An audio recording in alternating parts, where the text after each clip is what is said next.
Hi, everybody, and welcome. Um, Here at whatever the name of this YouTube channel is, we're not sure. We're still thinking about that and planning it, but we kind of wing it every day. Like I said, we're going to be old school. I've said that before. We don't have high tech graphics. We're just talking food and showing you how to simplify cooking. Simplify, simplify, simplify. That's our motto. Common sense, that's another motto we have. And so today what's going to go on is we're going to do a little bit of a quick review of what we did the last couple of days. We talked about what I went to culinary school and learned. One of the first things I learned was how to bake bread. So we baked some bread. We made lean dough, yeast dough with not a rich dough. That's the opposite. Rich dough has butter, has sugar, has milk, eggs, things like that. Lean doughs are just flour and water, basically. So we did, and we made beautiful, beautiful, beautiful baguettes. You won't get Whole Foods anywhere. You're not going to get a more beautiful looking, shaping. It was, we said we're not looking for pretty, we're looking for good. And this was made the traditional way with a very wet dough. We talk about hydration. We talk about baker's math. That's another long show. But this is what your result is. So we made a couple of these this way. We made another one without the couche, which holds it up, keeps it round, because it's a wet dough. It slides like ciabatta. But you can do this if you do that couche, but again, that's another show. And one of the reasons I'm bringing this out was we did this the other day, and then we were going to do a show on onion soup, making onion soup. But things got in the way, kids and things we had to do and stuff like that. But I said, you know what, I'm all ready to make the onion soup, so we went ahead and made it. And of course we had our baguette to make our crouton. And we had some beautiful cheese. My daughter Katie, my producer, she's coming over here in a minute. Yes, you are. And so I made some beautiful croutons out of it, toasted them, put this cheese that, where did you, came from a restaurant supply store? Costco. Oh, Costco. Came from Costco. And I remember reading it. It didn't have a name, but it mimicked in every way Gruyere. I've been to the Gruyere cheese factory in Switzerland. And Gruyere cheese is what you're supposed to put on your soup. Today you go out and they're using mozzarella. I went someplace and they were using that Mexican. Queso fresco? No. The yellow and white one with the what's it called? Shredded. It's shredded, but the two cheeses that are in it. In any event, it's a stringy cheese, but not much flavor. So this cheese was just marvelous. So I can't tell you what it's called, but you shop at Costco. It comes in a block. It's just off-white, and it's hard cheese. Almost looks like Parmesan, but it's not. Beautiful, beautiful. Anyway, that was great. So we made it, and I'm happy to talk about it because my son-in-law, we're here in Seattle. It's raining, and like I said, we're being held hostage by my granddaughters and my daughter and my son-in-law. And we made the onion soup, and my son-in-law said it was the best thing I ever made, I think, right? And my dear wife of 50 years, Patty, she loves onion soup. Anywhere we go that has onion soup, she has it. We go to a place in Wilmington where one of my sons lives, and we get onion soup every time. We go on a lot of cruises. Every meal she has onion soup. She loves onion soup. I don't make onion soup at home. I made it for over 20 years, every other day or so in a restaurant. So I have never made it at home that I know. So first time I made it at home, my wife said it was the best she ever had. So I felt good about it. It was good. So this is simple. There's nothing more simple than onion soup. But today we're going to talk about a little more complex, not complex, but soup base. What I call it is Monday soup. After a weekend or whatever, you go into the restaurant, what are you going to do today? I always had the pleasure of going into one of my restaurants and saying, hey, I have to make soup today. No, I went in and said, I have the pleasure, the joy of being able to make a soup. What kind of soup do I want to make? I don't know. Anything I want. If it was Friday, it might have to be a chowder or something, but any other day I can make any soup I want. In large part, it's leftovers. Soup is leftovers. It's the bucket that the fodder of leftovers goes in to get used up and creates a beautiful thing. And the options are limitless. You want to be creative, and you can't mess it up. Soup is one of the, unless you put a cup of salt in it, you can't mess up a soup. It may not be exactly what you want, but you can't make it bad. It's always going to be good. Okay, But before we do that, one more thing. We talked a little about bread. Now I want to talk a little bit about knife skills. This is a what I call a French knife, or a chef's knife, or a cook's knife. When I went to the Culinary Institute, this was what we got put in our hands, and they said, this is your best friend. This, you're going to go everywhere with this. You need to know this. Like your wife for 50 years, like my wife. I know my wife for 50 years. I know my French knife. These two, my daughter, I gave them to my daughter. I got these for buying, you buy 5 cases of Frymax shortening back 30 years ago. They gave you a new knife. So I used to get a lot of these Dexter knives, Dexter. They're very inexpensive. You can buy them for probably under $10. They're still around, 30 years. Yeah. Still around. They still take an edge. Taking an edge, you gotta sharpen your knives. These are stainless. All you can really find is high carbon stainless today. In my day when I started, they were all carbon steel. I prefer carbon steel. It is easier to sharpen. You have to do it. If you use it a lot, you have to sharpen it once a week. These you can sharpen once a month or less. But they won't get the kind of fine edge, but they're good. All right, a couple things about that. Got to sharpen them. Got to get a stone. This is one of the newer stones. It's a whetstone, W-H-E-T, not W-E-T, W-H-E-T. It's a whetstone, but we used to always have to put oil on this to keep it. Today it's different. Today these days they recommend water. So you just spill a little water on it, and then you just do this. You try to use every piece of you want to use every part of the stone so you don't get that big saddleback sag in the middle. What do they call those horses that have a swayback? Swayback. You don't want to get a big swayback in it, because then it's going to be hard to sharpen. So you got to use all of it. Sometimes you go around and you just do the edges of it to use it. But you're doing this, keeping your hand on the blade every minute, so you know where the blade is, you know where your hand is, you can't cut yourself. Remember that. You know where your hand is, you know where your blade is, you can't cut it. So you've got to do this. I'd say, even if you don't use a knife much, do it once a week, just for the heck of it. The other thing you need to do is, this is a steel, a sharpening steel. And when I was taught at school, it says, this will not sharpen anything. This won't sharpen anything. This just puts the edge, it just tones it, right? And then, I spent months at school learning how to do this without looking as fast as I can. Isn't that cool? It makes me cool looking, right? But again, you got to use every part of this. You don't want to just use it all up in the middle. But the way I was taught was, always have this at your table with your knives. And after you cut a few things, give it another swipe or two, right? The older chefs would do this. Now this is biblical, this is Proverbs. Iron sharpens iron. This will do almost the same thing as that. The back of the knife, front of the knife. If your knife's a little dull and you don't have one of these handy right away, boom, take out another knife and do this. And you go, wow, it got sharper. Okay, how to handle the knife? Balance is important. So this is not a very expensive knife. This is a type of French knife. This is Emerald Lagasse. My daughter's got a collection of these.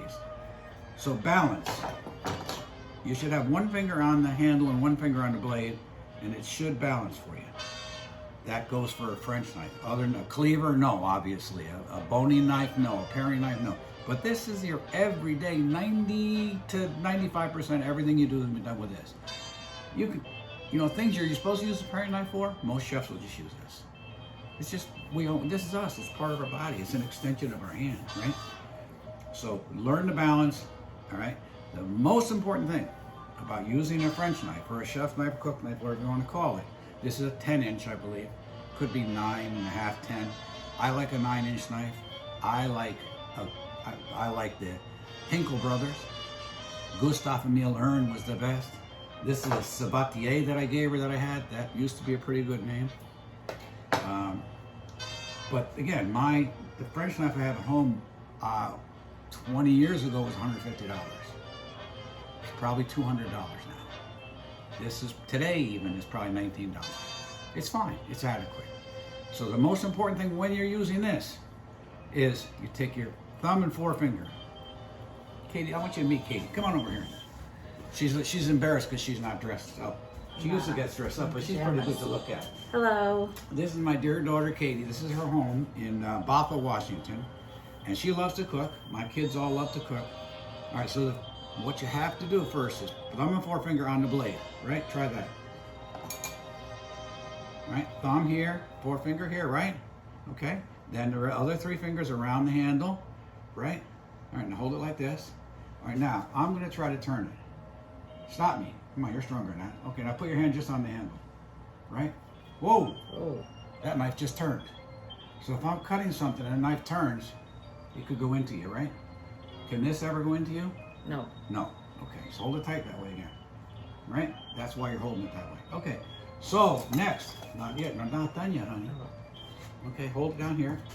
Let's just make believe we're going to be slicing this. All right? All right, now what are you going to do with this? Whoa, okay. First wrong move. What did you do wrong? Okay. So she's not quite ready to own this. All right? So you're doing everything. What do you have to do? Always have it like this. Always have your fingers on the blade at the same time. Always. Know where your fingers are, know where the blade is, you can't get cut. I have seen literally thousands of fingers, knuckles, and thumbs cut. Hands, because people didn't know what they were doing. Okay, you're good now, hon. I'll call you back later. Scared. Thank you, Katie. She's my producer. She's the impetus behind whatever I'm doing here. I don't know what I'm doing, but I think she knows me and knows I've had a heart for years and wanting to teach people the simplicity. Simplify. It's not rocket science. Everybody I know and meet and talk to, that whatever they do for a living, they're so much smarter than I am. But I got more common sense. And I have some artistic ability. So that's what cooking is. It's an art. Don't think it's just something you have to do. It's an art. Make it yours. Own it. Not only is it an art, but it's not something you just stick on the wall and look at. It's something you can eat. And today you save a lot of money if you cook your own stuff. All right, let's get back to this. This will be the end of the knife skills right here for now. There's obviously other knife skills, but we're not going to talk about those. We're just going to talk about this French knife now. This is, I peeled a couple onions and I saved the skins. Save the skins. So, what am I saving skins for? What am I saving the carrot ends for? What am I going to save the celery tips for? What am I going to save the celery hearts for? For stock. First thing you learn at the Culinary Institute, before anything, first you learn knife skills, chopping, dicing. We're not going to talk about dicing, cut them any way you want. All sorts of fancy names. Brunoise. It's just, you want to dice, you want to slice, you want sticks, whatever you want to call them. But you need a stock if we're going to make soups. So first thing you need to do is have a stock. Does anybody make stocks anymore? I do a little bit. I know one of my sons, Peter, he always has a vegetable stock in the freezer. And I hope he learned it from me, but I say, you always take these things, take them all. Not cauliflower or broccoli or asparagus, but any of your, this is called a mirepoix.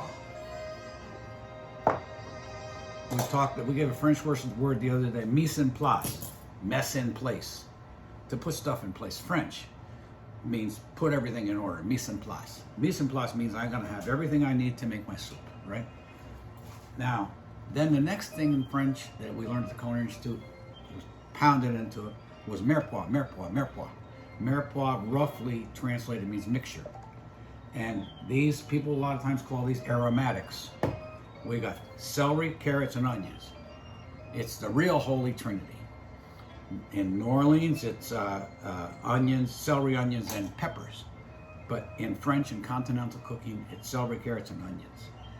They call them aromatics because there's an aroma to them. A lot of vegetables may have some odor, but these are the ones where garlic could be considered too. That's aromatic, right?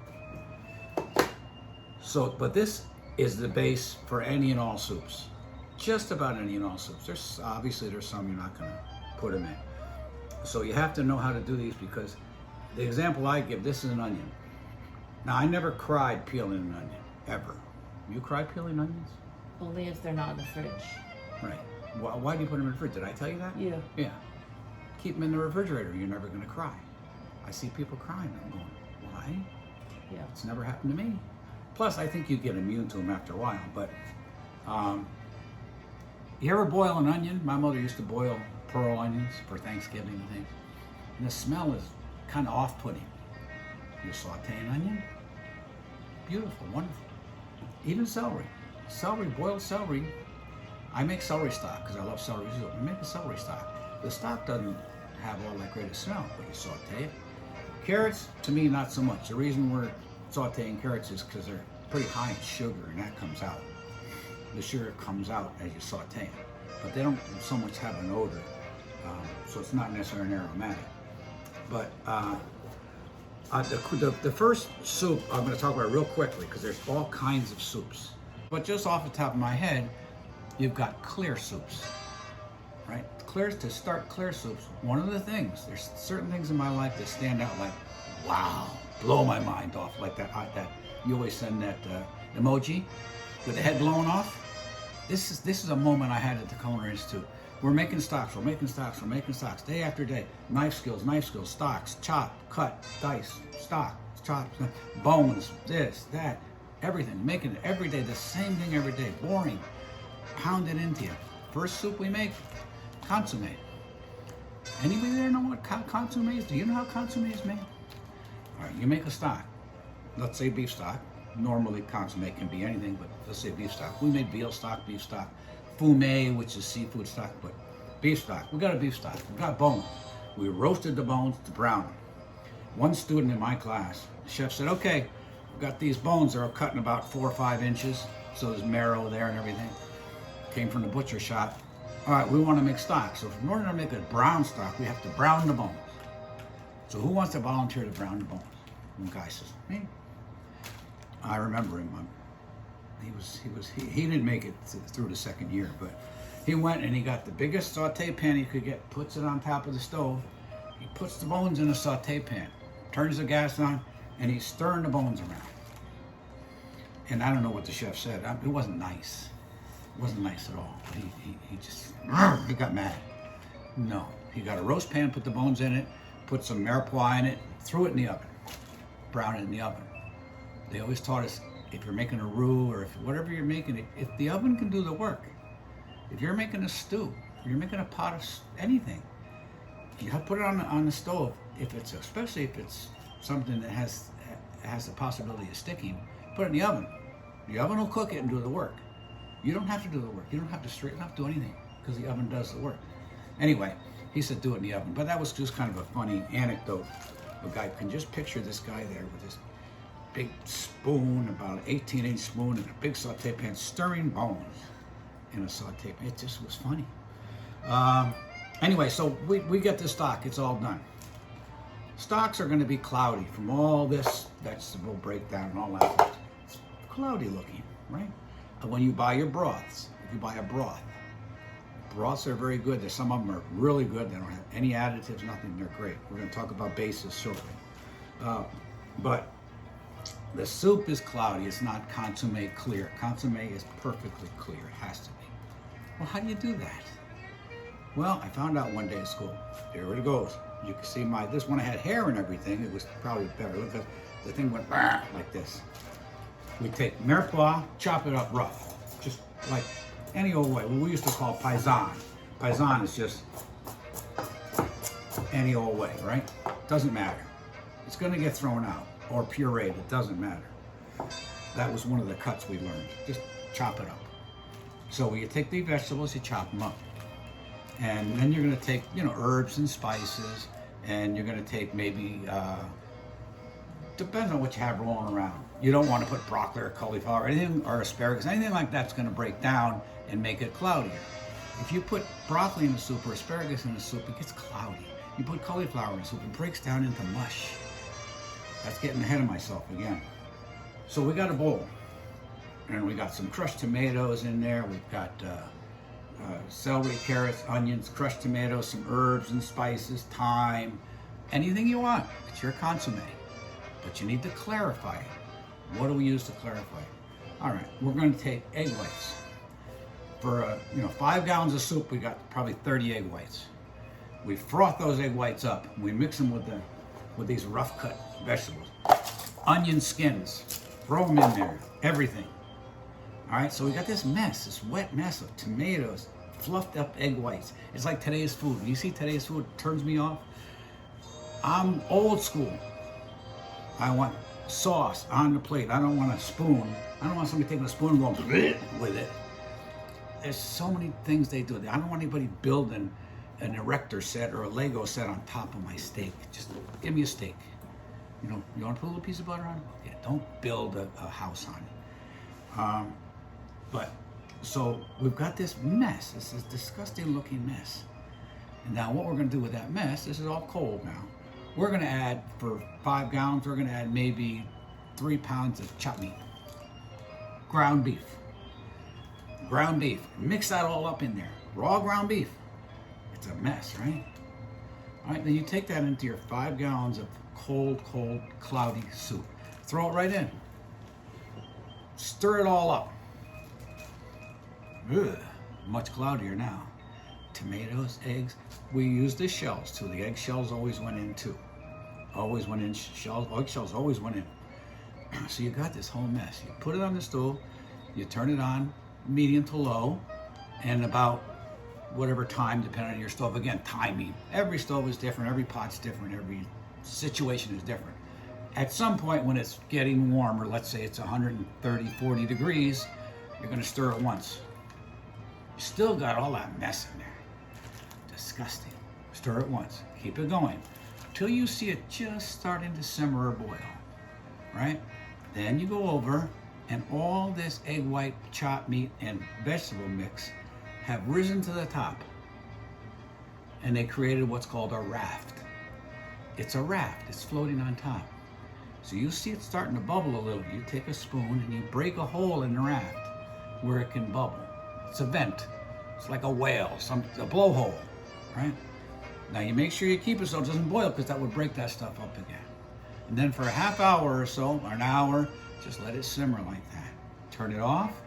And then if you got one of those fancy stock pots like we have in the kitchens, you turn the spigot and pour it out. But if you don't, you let it do that, and then you widen that hole a little bit in your raft.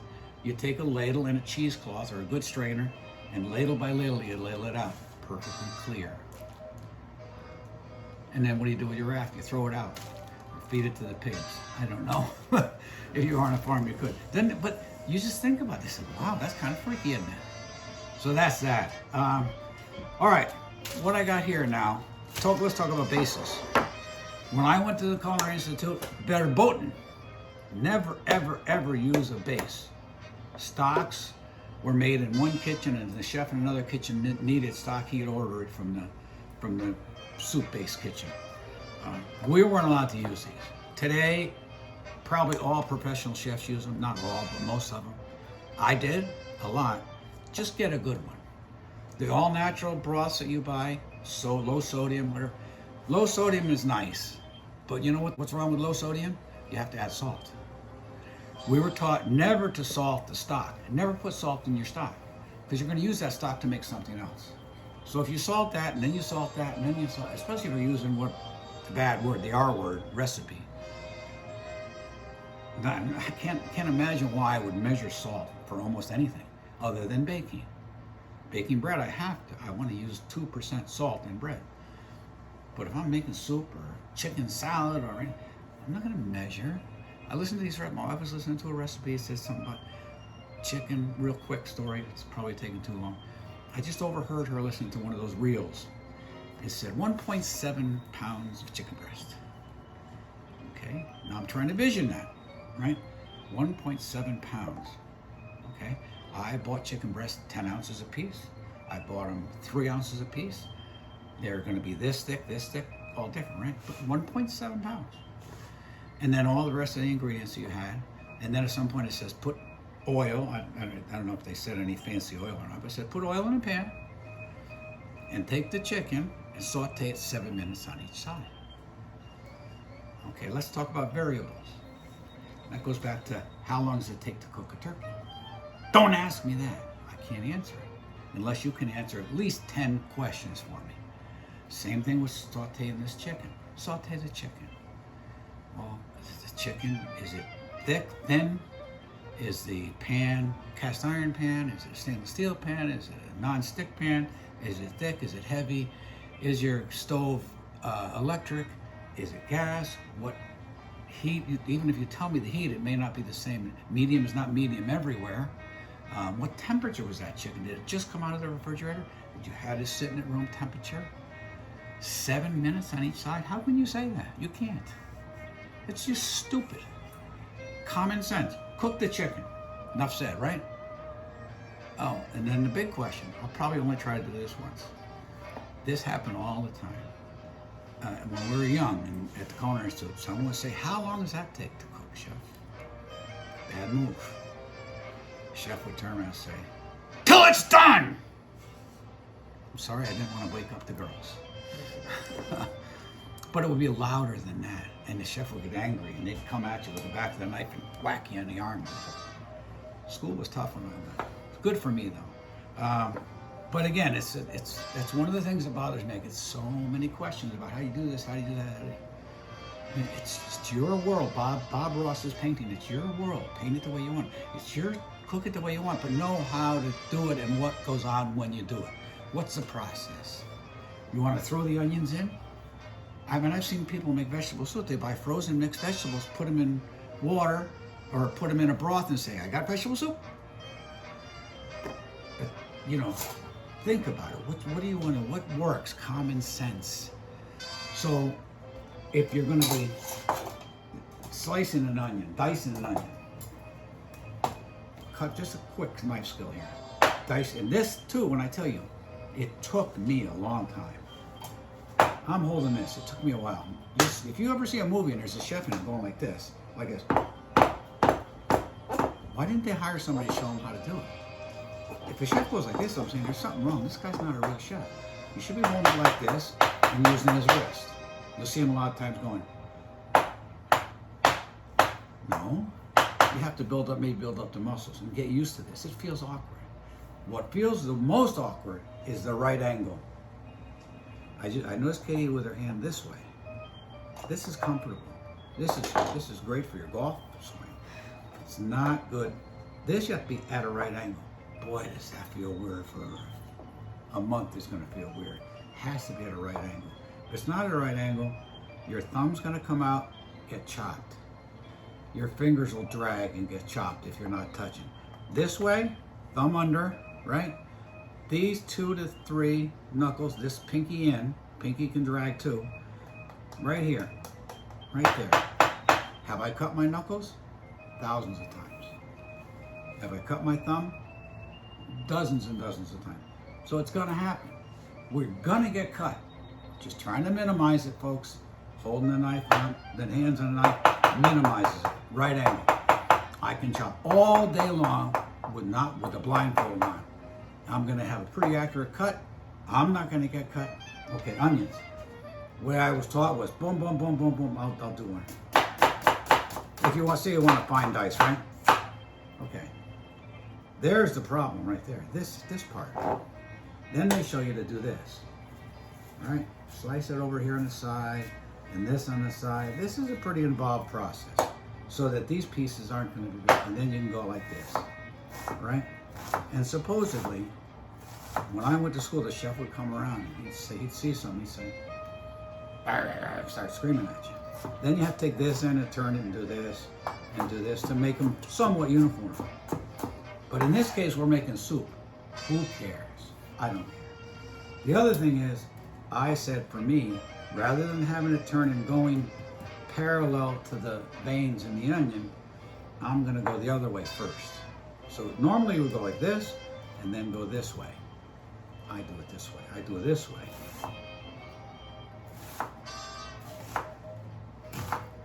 Then I would turn it this way. Now, these ones on the side, if I go straight down, they're going to be too big. So I just give them one of these. Boom, boom. Now I can cut straight down. But these are all cut. That's me. But you can do it any way you want. Just chop it. It's your, just like this. I don't really, for soup, I don't care. It's up to you. But we used to have to do this, and then there'd be a uniformity check on it, and we'd be graded on how uniform our cuts were.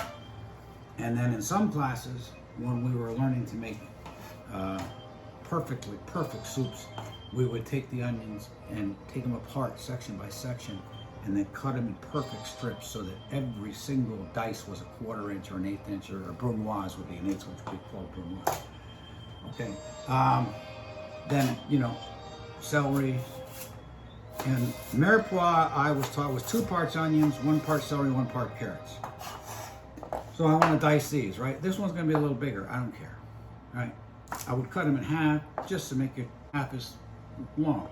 I would always do them at a, I was never taught this, but I said, you know what happens with this, if you cut a lot like this, you get to the end and you can't hold on to it because all these little pieces are going like that. I kind of make it at a little bit of an angle. And then I start square though. So I start with a little bit, go all the way through, and end with a little bit. Rather than having a whole row of pieces that I've got to control, I've only got 3. So it comes out pretty uniform. Carrots are dangerous. Careful of your carrots. God was good to me and he pre-cut this one for me. Make it easy, right?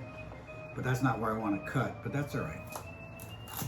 And carrots taper. That's annoying. So how big do I want it? I'm not going to cut all the way through because this is too small. Then it'll be too small. It won't be uniform. So I'm going to do this here the same way. I'll turn them backwards to each other so that it's the same amount I'm cutting, and then just go through them. So even though this one is half round and this, they're about the same size, which is not real important. You want a chunky soup, then just go bigger. It doesn't matter. Okay, real quick to end this. This is vegetable soup. It's gonna be chicken vegetable because I got leftover chicken. Have roasted chicken and grilled chicken. Threw them in the freezer, what was left over. Instead of trying to make something out of this, which you could make chicken salad, you can make chicken sandwiches. I said, you know, just throw them in there and make chicken soup. All right, so what we're gonna do is we're gonna saute the mirepoix in oil. EVOO, no, no, no, no. I know where that came from and it's annoying. EVOO is fine. It's fine. It's expensive. It's expensive. I see all these people saying EVOO and then we're gonna saute chicken and then we're gonna throw the oil out after we saute the chicken. And I hear all this stuff today about there's vegetable oil or canola oil or, oh, that's bad for you. It's this, it's that. You know what? It's like having a diet soda once in a while. I know it's bad for me. I like it. I know this may be bad, but it's cheap at Costco. And it's going in soup. Maybe 4 tablespoons gonna go in for a gallon to a gallon and a half, maybe a gallon and a half of soup. How much of this are you gonna be eating? How often do you use it? If I used it every day for everything, it would be one thing. If I used it for my salad, that would be something else. I don't want to hear if it's cold pressed, hot pressed, this pressed. It's oil, it's inexpensive, it works. My opinion. If you want to spend money on EVOO and sound cool, fine. This is, I'll call this VCVO, very cheap vegetable oil. That's our motto. Anyway, so that's it. You're going to saute that in there. If you don't want it to get too dark, unless you're making a vegetable beef soup, then you want to brown it a little bit. So just do that, and then add the garlic. Okay, a mistake I see all the time is they put garlic in with onion. Let's say you're sauteing onions and garlic. People will saute the garlic and the onions together. Which one will cook and burn faster? This one. All right. What I also like to try to do, not that it makes a big deal, and celery and onions kind of cook at the same time. Carrots takes some more time. So if I'm doing a mirepoix like this, I'm doing a lot of soup, I'll throw the carrots in for a minute first, then I'll throw the others in. Then when they're just about done, you put the garlic in. Right? So you got the garlic, got that, and you put in your base. After that, it's up to you. You want to put chicken in, you want to put tomatoes in, you want to put corn and peas, extras, add anything you want. As far as herbs, it's generally bay leaf and thyme. You want to put in, I never ever use dry basil, but for soups it's great. I don't ever want to make Italian dishes with dry basil, fresh basil, but that's another story. But dried basil is perfect for soup because you want to have a little dots of green thing. Parsley's perfect. Someone asked me the other day, is parsley good in things? Is it, does it add it? No, it doesn't. If you put too much parsley, to be bitter. It's just a garnish. Parsley is going to be diced up. It's going to be thrown in something just so you see it. That's all. It's not going to add a whole lot of flavor. Italian parsley, the flat parsley. Go ahead and eat them. Bite them and eat them. Smell them. Smell cilantro. Pinch cilantro, and then take parsley, which just looks just like it. Nothing. Parsley is nothing. So cilantro is good. Even though cilantro, basil, you put basil in a soup, it has flavor. Fresh basil. You put cilantro in anything that's cooked, you'll never taste it. Don't know what it is. Cilantro, poor cilantro. You cook it, it loses its flavor. All right, cilantro, if you're making salsa, cilantro is delicious. Go buy a jar sauce, salsa, jarred salsa. Cilantro, you can't taste it because it has to be cooked. Once you cook that, cilantro's gone. All right, well, thank you. We'll finish up more about soups next time. Thank you.